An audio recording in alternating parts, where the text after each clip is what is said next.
Olá pessoal, bom dia, boa tarde ou boa noite.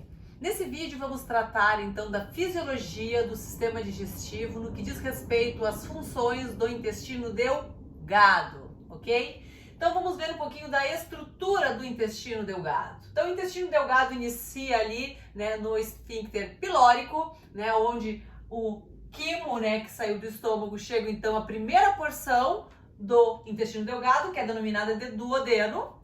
Seguido temos a segunda porção denominada de jejuno. Finalmente temos a terceira porção denominada de íleo.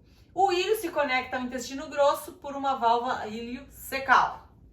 Bom, enquanto a estrutura, se fizermos um corte transversal no intestino delgado, então temos uma víscera tubular que está em volta por uma serosa, que como qualquer outra serosa, que está na cavidade abdominal, se denomina então de peritônio, peritônio visceral nesse caso. Nessa serosa, no peritônio, é o local onde chega o sangue arterial rico em oxigênio, para oxigenar, essa víscera que demanda de muito oxigênio. Também chega um vaso linfático, que vai fazer a drenagem linfática do local e auxiliar na absorção dos lipídios, ok? Finalmente, na serosa sai então, a veia carregando uma grande quantidade de nutrientes que foram absorvidos ao longo, do intestino delgado. Muito bem, abaixo dessa serosa, temos um músculo denominado de músculo liso longitudinal, que reveste, a víscera longitudinalmente. Se víssemos ao corte, veríamos assim uns pontos, histologicamente. Que quando contrai o músculo liso longitudinal, essa víscera fica mais curta, ok? Muito bem. Debaixo do músculo liso longitudinal, temos o músculo liso circular, que reveste então o lumen, o diâmetro dessa víscera tubular. Quando contrai esse músculo liso circular, o lumen da víscera diminui de diâmetro, ok? Muito bem. Embaixo do músculo liso circular, temos a região da submucosa, ok? E em seguida vem a região da mucosa com a sua lâmina própria. Muito bem. Então, esse formato, da mucosa faz com que a gente observe muitas pregas, ok? Nessa mucosa. Então, dentro, do lumen se vê muitas pregas. E dessas pregas, se a gente fosse aproximar, o que veríamos? Veríamos uma estrutura, cheia de vilosidades, tá? Então, nessas pregas que se formam a nível de lumen, temos o que? As vilosidades, aqui que a gente vê em azul. E essas vilosidades têm regiões, que são proeminentes e temos depressões. Então, ao longo de todas essas vilosidades, vemos uma estrutura mais ou menos assim. Ok? Muito bem. Essa estrutura, obviamente, que é um epitélio.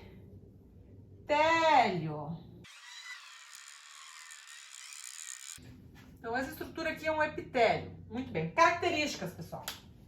Debaixo, desse epitélio, temos, então, essa região da lâmina própria, ok? Onde chega o quê? Chega um vaso lácteo. Esse vaso lácteo é assim denominado, porque ele traz vaso linfático, que vai fazer, então, a drenagem e absorção, de lipídio. Então, chegando, então, a região dessa lâmina própria aqui até a região dessas vilosidades. Vamos escrever aqui, para que a gente não se perca. Então, isso aqui são as vilosidades, ok? E isso aqui que vemos em preto, são as pregas. Então, das pregas saem as vilosidades. Então, a gente vê que vai aumentando sempre a superfície de contato. Muito bem. A característica dessas vilosidades, pessoal, então vimos que elas têm uma parte que é proeminente, que está na região do lumen, e uma depressão que é conhecida como as criptas. Então essa região aqui do fundo, ela é conhecida como criptas intestinais ou criptas de Lieberkühn, ok? Muito bem, então essa região das criptas é a região onde existe proliferação de células, ok? As células proliferam na região das criptas, por isso que nessa região das criptas temos muitas células de regeneração. Essas células de regeneração são células tronco, ok? Células tronco que têm a capacidade de se diferenciar em células intestinais e proliferar, estimulando a regeneração, né, das células intestinais.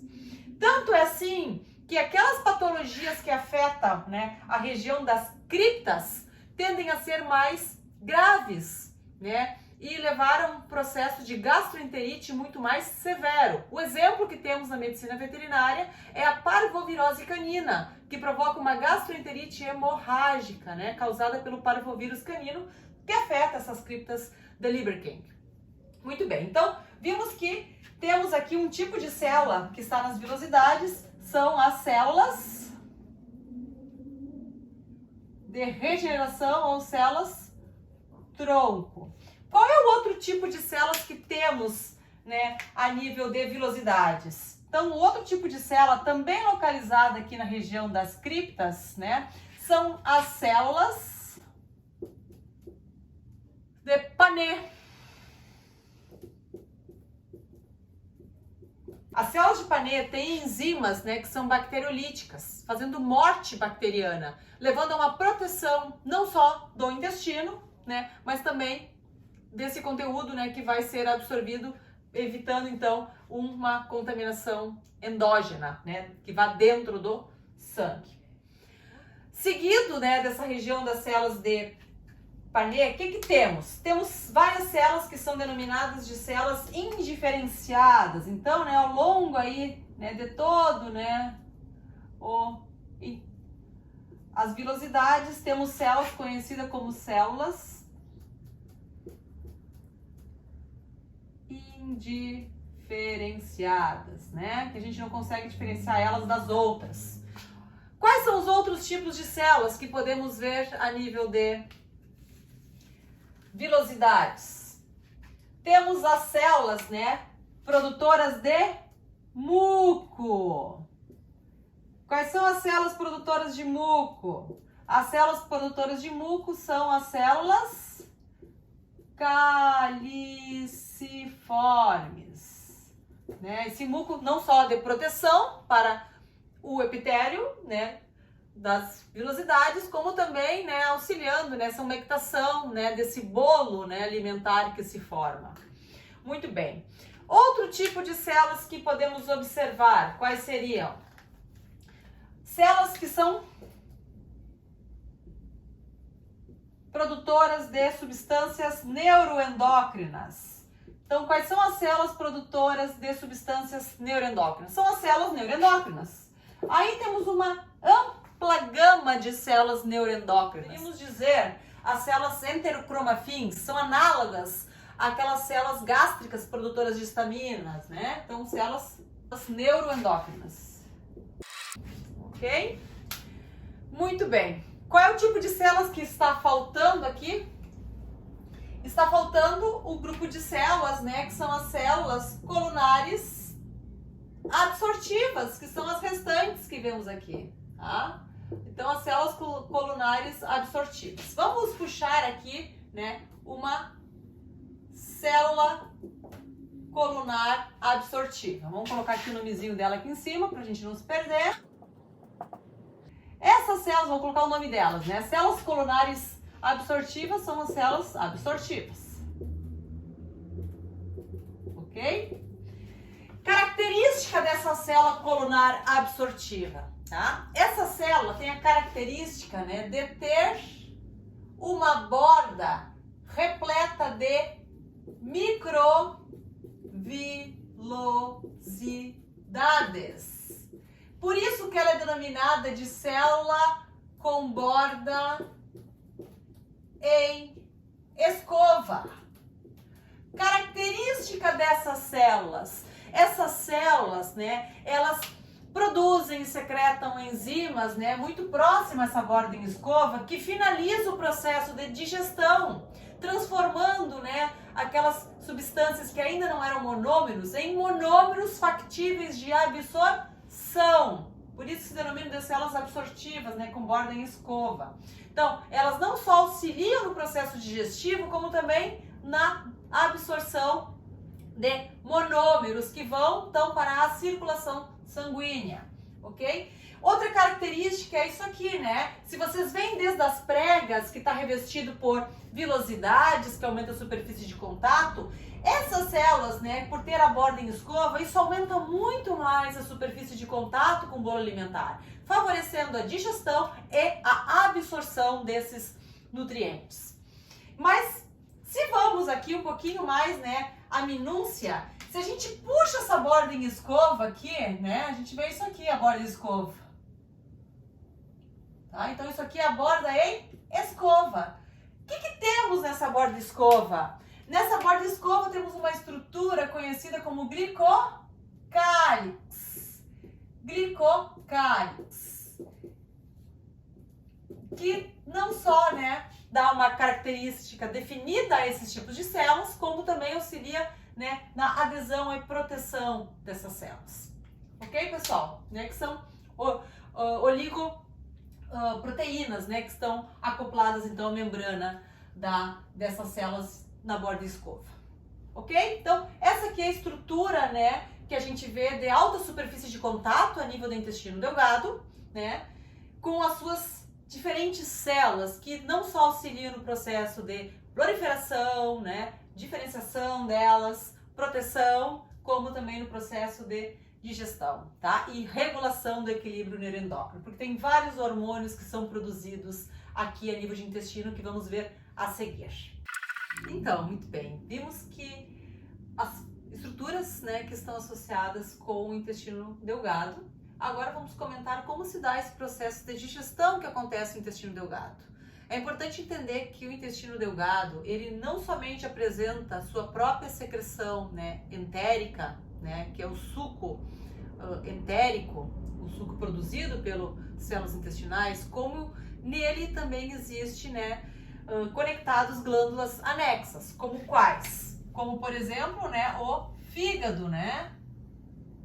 E a bile aqui, com as espécies que têm vesícula biliar, que secretam a bile aqui, né, por colédoco.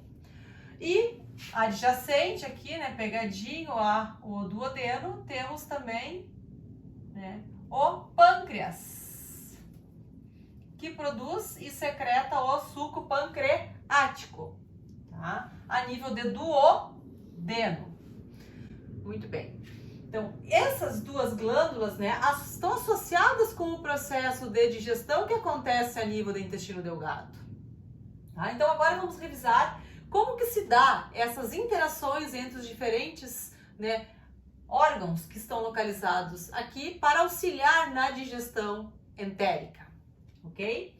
Muito bem. Então, vimos que o conteúdo gástrico, né, quando sai aqui do estômago, se denomina de quimo. O quimo, quando chega ao duodeno, né, ele tem uma composição específica. Então, quando esse quimo é um quimo ácido, né, ou seja, quando o pH está menor aí que 3 e 4, o que acontece? É um quimo ácido. Porém, a digestão que acontece a nível de duodeno, ela é denominada de uma digestão alcalina. Consequentemente, esse quimo ácido não pode ser digerido como tal a nível de duodeno. Então, células duodenais, né, como é o caso da célula S, duodenais secretam, né, um neurohormônio, que é conhecido como secretina. Essa secretina, o que ela faz? Ela modula a função gástrica e modula a função pancreática, hepática e intestinal. Então, quais são as funções da secretina? A secretina, ela atua com feedback negativo, diminuindo a produção de gastrina. Com qual objetivo? Então, a secretina tem como objetivo reduzir a produção de gastrina para, consequentemente, diminuir a produção de ácido clorídrico, né? Com o intuito de levar a uma formação de um quimo que não seja tão ácido. Tá? Então, essa é uma das funções da secretina, feedback negativo sobre gastrina. Então, ela já atua, ela é secretada no duodeno, porém atua a nível de estômago também. Outra função da secretina é qual? É modular a função hepática e pancreática, como vamos ver a seguir. Seguindo aqui no quimo, vamos ver substâncias que são produzidas aqui para que auxiliem no processo digestivo. Então, vimos que o quimo ácido estimula a secreção de secretina. Além da secretina, também é produzido um outro hormônio, que é conhecido como enterogastrona, que também altera, então, aqui a função gástrica, né? Diminuindo a motilidade gástrica. Porém, outro hormônio importante que é produzido aqui na região duodenal é a CCK, conhecida como colecistoquinina. Colecistoquinino, ou também denominada de pancreocinina, tá? A CCK, a diferença do que acontece com a secretina, ela não é estimulada pelo pH ácido. Porém, sim, a CCK, ou seja, a colecistoquinina, ela é estimulada quando no quimo que chega aqui no duodeno existe uma alta quantidade de aminoácidos, proteínas e especialmente lipídios entre 12 a 18 carbonos. Isso aqui é o feedback para produção e liberação da colecistoquinina, ok? O que faz a colecistoquinina? Ela também atua, né, sobre a função gástrica. Ela atua com feedback negativo sobre a motilidade gástrica. Ok? Então, ela diminui a motilidade gástrica. Com qual intuito? Com o intuito que o esvaziamento gástrico seja menor. Para que dê tempo de digerir os lipídios, que tem uma digestão mais lenta, a nível de duodeno. Ok? Então, a colecistoquinina, feedback negativo sobre a motilidade gástrica. Muito bem, quais são as outras funções da colecistoquinina? Ela também atua sobre a modulação da secreção pancreática, modulação sobre a função hepática, como vamos ver a seguir. Ok? Então, entendida a função das duas sobre, né, o estômago. Vamos falar agora sobre a função da secretina e da colecistoquinina sobre a secreção pancreática.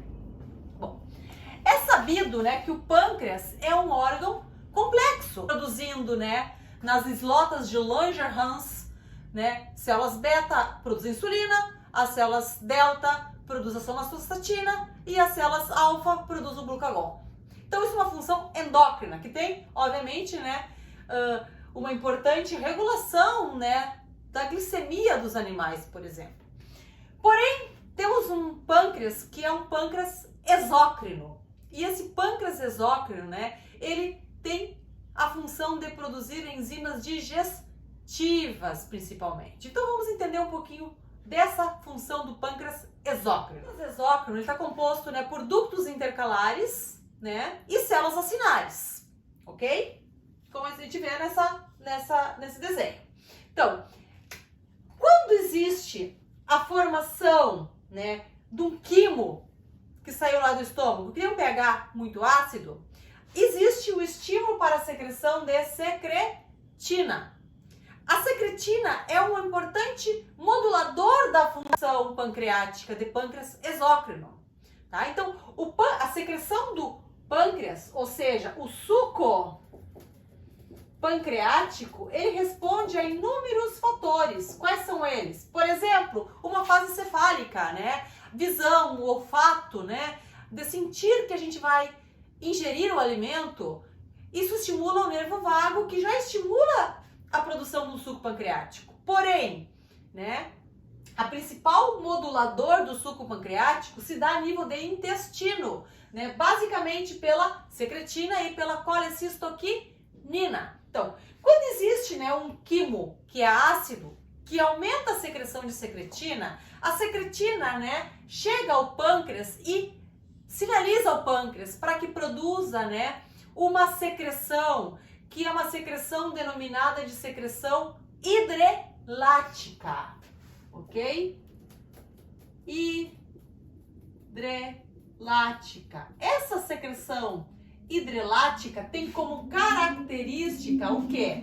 Ser rica em água e em bicarbonato, ok? Então, a água nela é liberada pelos ductos intercalares e o bicarbonato, né, pelas células acinares. Então, esse bicarbonato junto com a água sendo secretado aqui a nível de ducto pancreático, no duodeno, o que faz? Ele vai neutralizar o pH duodenal, possibilitando uma digestão que é de tipo alcalina, né? Uma digestão num pH próximo à neutralidade, na verdade. Então, por estímulo da secretina, o pâncreas produz uma secreção hidrelática, né? Rica em bicarbonato de sódio.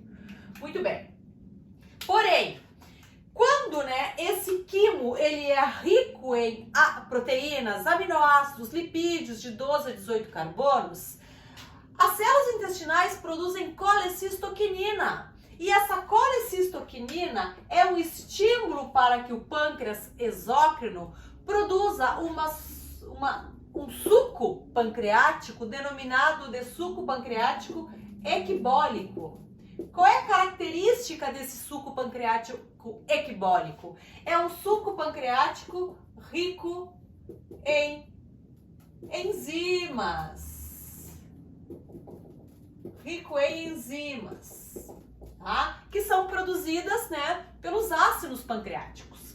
Muito bem. Com qual intuito esse suco equibólico é produzido? Com o intuito de digerir, né, esses nutrientes que chegaram lá no quimo, né? Normalmente, né, rico em proteína, rico em lipídios, tá? Com uma digestão que é completada, né, a nível de intestino delgado. Então vamos entender quais são essas enzimas que são produzidas a nível de pâncreas, né? Principalmente sobre estímulo da colecistoquinina. Então a gente tem várias classes de enzimas que são produzidos pelo pâncreas. Quais seriam elas? Então, podemos ter enzimas que quebram os lipídios. Quais são as enzimas que quebram os lipídios? As lipases. E aqui temos uma importante enzima que quebra lipídios. É a lipase pancreática. Ok? Que quebra, então, lipídios. Rompe, né, essa molécula de triglicerídeos. Vamos ver depois a parte da digestão a nível de duodeno. Muito bem. Outra enzima, né, que é produzida, ela tem a função de quebrar o amido, né? Ela é conhecida como a amilase pancreática, que quebra o amido. Ok? Outra classe de enzimas são as enzimas que quebram as proteínas. Quais são as enzimas que quebram proteínas? As principais enzimas que quebram proteínas, que são produzidas e secretadas pelo pâncreas, né, são duas. Então, a tripsina, que é produzida, né, como zimógenos, né, proteínas que não estão prontas, têm que ser ativadas, que é a tripsina, que é produzida como tripsinogênio, e que vai ser ativada lá a nível de duodeno. A tripsina, e temos a quimiotripsina, tá? Essas são as principais. Existem outras, né, de menor relevância, mas que também são produzidas pelo pâncreas. Vamos citar somente as mais importantes, né? Então, lipase quebra lipídios, né? Rompe os triglicerídeos. Amilase, então, quebra o amido e o tripsinogênio, né? Que se transforma em tripsina. E o quimiotripsinogênio e se transforma em quimiotripsina. Quebram, então, as proteínas a nível de duodeno, ok? Então, lembre que são enzimas que trabalham, né, em um pH que é um pH neutro alcalino. Então, tem que ter uma secreção de bicarbonato para que elas possam, né, funcionar. Enzimas são dependentes de água, né, temperatura e pH. Muito bem. Então, essas são as duas principais funções, né, do pâncreas exócrino, né? Produzir enzimas e produzir e liberar bicarbonato para neutralizar o quimo gástrico, ok? Então, grande parte da digestão de lipídios, né, amilase e proteína é feita pelo suco pancreático, né? Ele tem uma importante função, né, digestiva. Tanto é assim que animais que têm uma insuficiência pancreática, né, têm perda do processo digestivo e tem uma perda de peso progressiva, ok? Muito bem. Então agora, a seguir, vamos ver as funções do fígado. Muito bem, pessoal. Vamos seguir falando da digestão que ocorre a nível do intestino delgado. Então vamos passar para a próxima glândula anexa, que tem uma função primordial para a digestão, né, no intestino delgado. Então tínhamos visto, né, primariamente, que o quimo, né, dependendo da sua acidez e composição, ele controla as secreções duodenais, que também levam então a uma retroalimentação em outros tecidos, né, como é o caso do pâncreas, levando um controle dessas secreções pancreáticas, né, como é o caso da secretina, que estimula então a produção, né, de uma secreção que é denominada de hidrelática, nível de pâncreas, e a colecistoquinina, que é liberada quando existe aminoácidos, né, proteínas ou uma composição de lipídios de 12 a 18 carbonos a nível de quimo, que chega no duodeno, né, produzindo então essa colecistoquinina, que estimula uma secreção de tipo equibólica por parte do pâncreas. Então, o fígado, ele também, né, secreta substâncias que são fundamentais para a digestão. E ele também sofre, então, uma modulação, digamos assim, por esses hormônios que são produzidos a nível de duodeno. Então vamos revisar um pouquinho dessas funções hepáticas, né? Existem várias funções que estão diretamente relacionadas, né, com a digestão e outras que estão associadas, né, com a manutenção e homeostase corporal, que de certa forma estão, né, também associadas com esse processo de nutrição. Então o fígado é uma das maiores glândulas do corpo, né? Na verdade, como glândula individual, é a maior glândula do corpo, ok? Ela se localiza, então, no canto direito superior do abdômen, junto ao diafragma. E, por característica, esse tecido, né, ele é multifuncional, tá? É um dos órgãos que mais funções apresenta no nosso organismo. Quais seriam elas? O fígado, ele está associado com o metabolismo de carboidratos, de proteínas, de lipídios. Ele está associado com uma síntese proteica, né? Lembrem que o fígado, ele produz as proteínas plasmáticas albuminas, que regulam a pressão oncótica, transportam fármacos, por exemplo. Ele armazena, né, compostos, como é o caso de alguns minerais, como é o ferro, como é o cobre, armazena as vitaminas lipossolúveis, né, o ADE, ok? Metaboliza também, né, ativa, digamos assim, a vitamina K, que é necessário para coagulação. Ele sintetiza os fatores de coagulação. Ele é responsável pela detoxificação de substâncias endógenas e exógenas.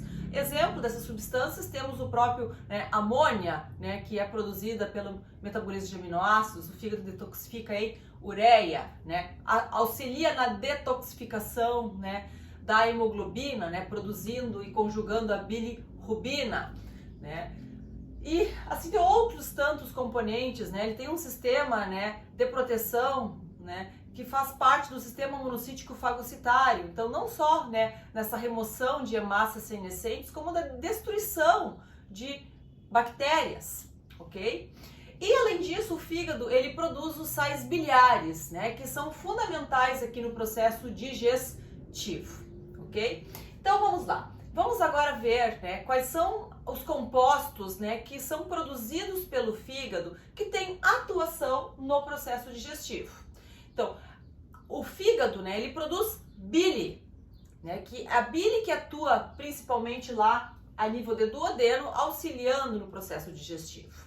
Então, o fígado em si, né, é uma estrutura, né, dos ácidos hepáticos que tem ali, né, uma constituição de uma artéria hepática, a veia porta canalículo biliar, que fluem, né, ao longo dos sinusoides, né, desembocando numa veia centrilobular, e essa produção, né, de bile desemboca, né, na vesícula biliar para aquelas espécies que têm vesícula biliar, né? Então, o equino, se vocês lembram, ele não tem vesícula biliar, as outras espécies têm vesícula biliar. E essa vesícula biliar, então, ela, né, vai drenar para o duodeno através do colédoco, né, saindo no orifício de Oddi.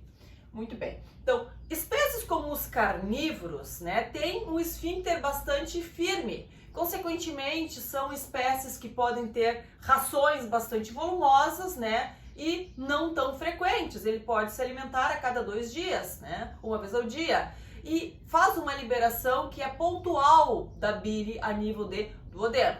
Porém, existem espécies, né, como é o caso dos ruminantes e os suínos, no qual o esfíncter, né, vesical, ele é laxo, né, ele não é forte. Consequentemente, apesar de ter vesícula biliar, a liberação da bile é uma liberação mais contínua. Consequentemente, os hábitos de alimentação dessas espécies, né, devem ser mais contínuos também.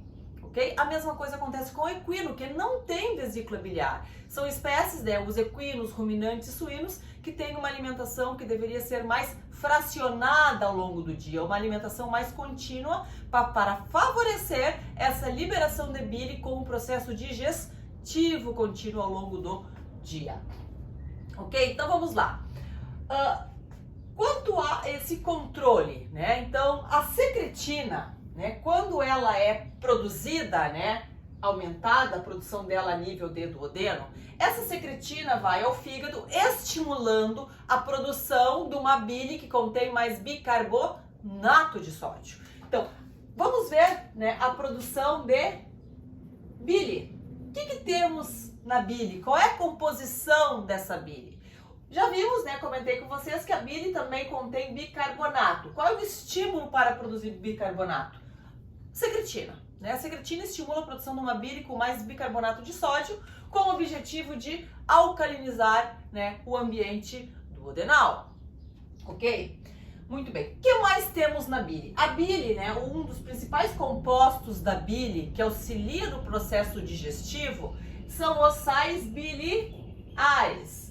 Então, os sais biliares aí, né, são produzidos, né, os ácidos biliares são produzidos pelo fígado, ok? Eles vêm, né, de uma conjugação aí do ácido cólico, desoxicólico, né, e colesterol, produz os sais biliares, que tem função fundamental no processo digestivo. Qual é essa função? Eles emulsificam as gorduras e ativam a lipase pancreática para favorecer a digestão dos lipídios. Então, sempre, né, lembre que os sais biliares são fundamentais na digestão de lipídios. Para que possam ser absorvidos, eles têm que ser emulsificados, né, feito detergente, que vamos ver depois lá na digestão e absorção, ok? O que mais que temos a nível de bile? Temos colesterol, temos lecitinas. O próprio colesterol, ele está associado, né, a uma produção hepática, né? E ele, na vesícula, ele pode produzir cálculos, né? Os cálculos vesicais, os cálculos biliares, ok? E biliverdina e principalmente, né, a bilirrubina. Bilirrubina conjugada, que está associado o quê? Metabolismo, né, das hemácias senescentes, né? Ou no processo patológico, né, por uma anemia, né, hemolítica, que aumenta a destruição de hemácias, sempre existe um aumento na produção de bilirrubina. Mas fisiologicamente a bilirrubina é produzida, né, e conjugada no fígado, ao ácido glicurônico, e liberada a nível de intestino. essa bilirrubina conjugada liberada no intestino, né, por ação de bactérias, ela se converte em estercobilina e essa substância, né, a estercobilina, dá cor às fezes. Aquela cor parda às fezes se deve à estercobilina, ok? Então, é importante na cor das fezes. E sempre quando existe um aumento da produção de bilirrubina endógena, que aumenta a liberação dessa bilirrubina a nível de intestino, a gente tende a ter fezes mais escuras, fezes enegrecidas. Aí a importância de observar a cor das fezes para o diagnóstico de algumas patologias dos animais, ok? Muito bem. Então, esses são os principais compostos, né, liberados a nível de bile. A cor das fezes se dá então pela estercobilina, que deriva, né, do metabolismo da bilirrubina. A biliverdina, né, é anterior à bilirrubina. Sugiro que assistam o vídeo de formação da bilirrubina, metabolismo, né, dos eritrócitos, ou seja, eritrólise, que provém daí. E essa produção de bile depende de quê? Estímulos. Tá, quais são os estímulos para a produção de bile? Os próprios sais biliares são um estímulo positivo para a produção de bile. Colerético. O que é o efeito colerético? É uma substância que tem ação positiva sobre a produção de mais bile. Por outro lado, temos a colecistoquinina. A colecistoquinina, que foi produzida quando existe um quimo que ele é rico em proteínas, né, aminoácidos e gorduras de 12 a 18 carbonos, essa colecistoquinina exerce um efeito positivo sobre o quê? Sobre a vesícula biliar. Então, ele vai fazer o quê? Ele tem um efeito colagogos. O que é uma substância colagoga? Efeito de contração da vesícula. Tá? Então, contrai a vesícula biliar para liberar o quê? A bile a nível de duodeno, para estimular, então, a digestão, principalmente de lipídios. Okay? Então, essas aqui é a composição da bile, tá? Pessoal, lembrem que sais biliares é o composto mais importante que é produzido pelo fígado para o processo digestivo, tá? Se temos uma alteração hepática, né, onde a produção de sais biliares está alterada, que tendemos a ter uma diminuição do que? Da emulsificação de gorduras, consequentemente da digestão, né, dessas gorduras. Por último, pessoal, temos o que? Além do suco, né, pancreático, além do suco biliar, temos o suco entérico, que atua no processo digestivo. Então, o suco entérico ele é produzido, né, ao longo de praticamente todo o intestino delgado, rico em enzimas. Quais enzimas? Enzimas que estão associadas, então, com finalização da digestão. Então, o suco entérico, pessoal, ele é rico em enzimas que finalizam, né, o processo digestivo. Por quê? Porque ele contém diferentes enzimas que fazem quebras, né, finais dos nutrientes que vêm da alimentação. Quais seriam essas substâncias? Temos a maltose, né, aminopeptidases, nucleotidases, né, que ajudam na quebra então dos ácidos nucleicos. Temos alguns traços de lipase, de amilose. Temos também sacaroses, dipeptidases, lactose, fosfatase. Então são inúmeras enzimas que estão atuando nesse processo digestivo, né? Então, suco entérico produz várias enzimas que fazem a quebra final, né, dos nutrientes da dieta, que não foram quebrados anteriormente pelas enzimas pancreáticas, ok? Ou gástricas, assim. Então, no intestino, né, o suco entérico é produzido por dois tipos de glândulas. As glândulas intestinais, que produzem essas enzimas, que degradam, né, a monômeros, a maioria dos compostos, para serem absorvidos, e essas glândulas estão em praticamente todo, né, o intestino delgado, né, em termos de duodeno, jejuno e íleo. Porém, temos glândulas que são mais duodenais, que estão localizadas mais a nível de duodeno, que são glândulas mucosas, né? Elas estão mais profundas e são secretoras de muco. Então, no duodeno também se produz uma grande quantidade de muco para auxiliar no processo digestivo, tá? Importante isso nos carnívoros, né? Que tem um pH gástrico muito mais ácido. Consequentemente, né, ele tende a ser mais lesivo. Só que esse pH gástrico tende a ser mais ácido não só porque os animais ingerem carne, né? Ingerem proteína em grande quantidade, mas também porque o tipo de alimentação muitas vezes pode conter bactérias altamente patogênicas. Então tudo é um equilíbrio, né? E por isso produzem também uma grande quantidade de muco, ok? Muito bem. Então, muco, né, glândulas mucosas, duodenais e glândulas que são intestinais. Muito bem. Então vimos, pessoal, né, que o conteúdo que sai do estômago, né, o quimo vai regular as secreções, né, os hormônios aqui do duodeno, que, à sua vez, eles vão também fazer uma regulação nas glândulas anexas, pâncreas e fígado, estimulando então uma secreção pancreática que seja mais rica em enzimas, que é uma secreção equibólica, quando tem gorduras no quimo, né, que estimula a secreção de colecistoquinina, e quando tiver um quimo que é ácido, estimulando, né, pela secretina, uma secreção hidrelática pancreática, que é mais rica em bicarbonato. A CCK, né, colecistoquinina, também estimula essa contração, né, da vesícula biliar e relaxamento do esfíncter, né, deode, possibilitando a saída da bile para o duodeno, né, facilitando então a emulsificação das gorduras, né, e ativação da lipase pancreática, que isso fazem os sais biliares, auxiliando na digestão e depois na absorção dos lipídios aqui dentro do duodeno, ok? Além disso, vimos que existem secreções, né, intestinais, secreções entéricas, que são muco, né, produzidas pelas glândulas duodenais, ou, né, enzimas produzidas então pelas células intestinais, glândulas intestinais, ao longo do intestino delgado, que termina, né, a digestão, né, de substâncias que ainda não estão prontas para serem absorvidas, ok? Então, esse processo digestivo, né, de secreção de enzimas, né, e digestão per se, acontece principalmente a nível de duodeno, porém pode acontecer nos outros segmentos do intestino delgado.